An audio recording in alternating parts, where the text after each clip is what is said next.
আপনাদের সদয় অবগতির জন্য জানাচ্ছি, আইন মন্ত্রণালয়ের অধীন আমরা এবার একটি আইন পাশ করেছি। আমাদের নতুন অধিদপ্তর গঠিত হয়েছে, লিগ্যাল এইড অধিদপ্তর। আপনার একটা 16699 হটলাইন আছে সারা বাংলাদেশের জন্য। সারা বাংলাদেশের জন্য এই অধিদপ্তরের আন্ডারে আমরা এখন লিগ্যাল এইড প্রোভাইড করছি, শুধুমাত্র প্রবীণদের জন্য না, সবার জন্যই। তবে আমাদের নির্দেশনা দেওয়া আছে যে প্রবীণদেরকে অগ্রাধিকার ভিত্তিতে সার্ভিসটা দেওয়ার জন্য এটা বলা আছে। এটা সারা বাংলাদেশ ব্যাপী এবং এর সুফল যেটা আমরা ইতিমধ্যে পেয়েছি, আমাদের গত 4 মাসের যে স্ট্যাটিস্টিক্স দেখলাম, 20টা জেলাতে আগের 4 মাসে মামলার ফাইলিং ছিল 10,000 সামথিং। আমরা লিগ্যাল এইডের সাথে মিডিয়েশনটা ইন্ট্রোডিউস করেছি। ফলে এরা যখন মিডিয়েশন করছে, আমার এই লিগ্যাল এইড টিম একজন জুডিশিয়াল অফিসারের নেতৃত্বে, ওই আগের 4 মাসে ওই 20টা জেলাতে 10,000-এর উপরে মামলা ফাইল হয়েছে। পরের 4 মাসে ওই 20 জেলাতে 4,000 মতো মামলা ফাইল হয়েছে। অ্যারাউন্ড 60% মামলার ফাইলিং রিডিউস করতে পেরেছি। আমরা বলেছি যে যদি কোনো মামলা ফাইল করার আগে কমপ্লেন করবে, লিগ্যাল এইড দরকার হয়, তখন অন্য পক্ষকে ডেকে নিয়ে এসে কম্প্রোমাইজ করে দেওয়া। আর যেগুলো প্রেটি মামলা আছে সেগুলো বলছে লিগ্যাল এইডের মাধ্যমে, যেমন চেক ডিজনারের মামলা বছরের পর বছর ঘুরছে, 2 পক্ষকে ডেকে যদি সমাধান করা সম্ভব হয় কুইক ডিসপোজাল করা।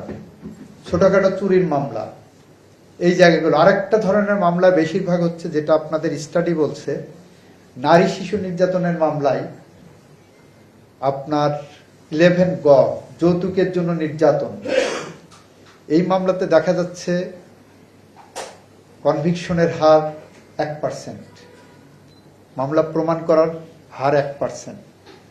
এবং অধিকাংশ ক্ষেত্রে আমরা যারা ল প্র্যাকটিস করে এসেছি, আমরা দেখেছি অধিকাংশ ক্ষেত্রেই যখন বনিবনা হচ্ছে না, তখন যে একটা মামলা ঠুকে দিচ্ছে, সেখানে মামলায় আসামি হচ্ছেন কে? হাজব্যান্ড, শ্বশুর শাশুড়ি, ননদ, কোনো কোনো ক্ষেত্রে ননদের হাজব্যান্ড, দেবর, এরা মিলে, দেবর ভাসুর। এই কারণে আদালত তখন কনফিউশনে পড়ে যাচ্ছে। অনেক ক্ষেত্রে দেখা যায় ডিভোর্স হয়ে গেছে, ডিভোর্সের পরে যে মামলা করছে, ডিভোর্সের আগের ডেটে যৌতুক চাওয়ার অভিযোগ এনে।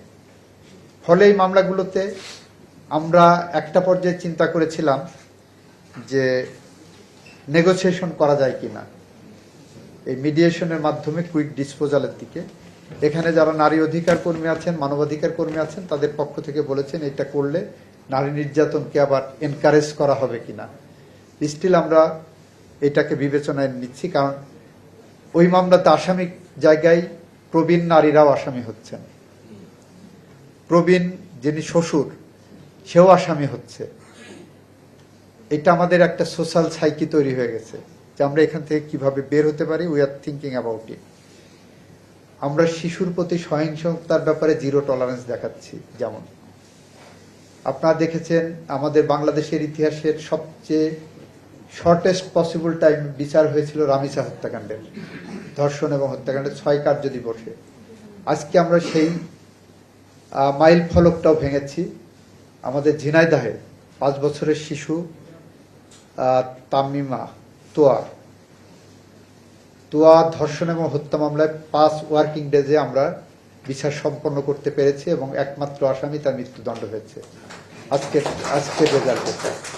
আমরা সমস্ত সেক্টরকে অ্যাড্রেস করার চেষ্টা করছি। হয়তো অনেক কিছু আমাদের দৃষ্টির বাইরে থাকে, অনেক কিছু দৃষ্টিতে আসলেও আমরা ঠিক অ্যাড্রেস করে উঠতে পারি না।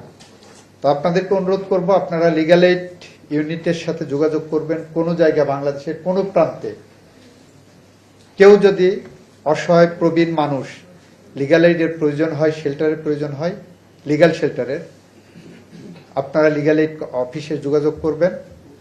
আমি আশা করি আমার লিগ্যাল এইড অফিস প্রবীণদেরকে প্রায়োরিটি দিয়ে এটা করবে। আর অন্যান্য যে সাবজেক্টগুলো আছে, আপনারা চিন্তা করে যদি আমাদেরকে বিল আকারে প্লেস করেন, আমরা সেটাকে সর্বোচ্চ গুরুত্ব দিয়ে পাবলিক পলিসির পার্ট করার চেষ্টা করব।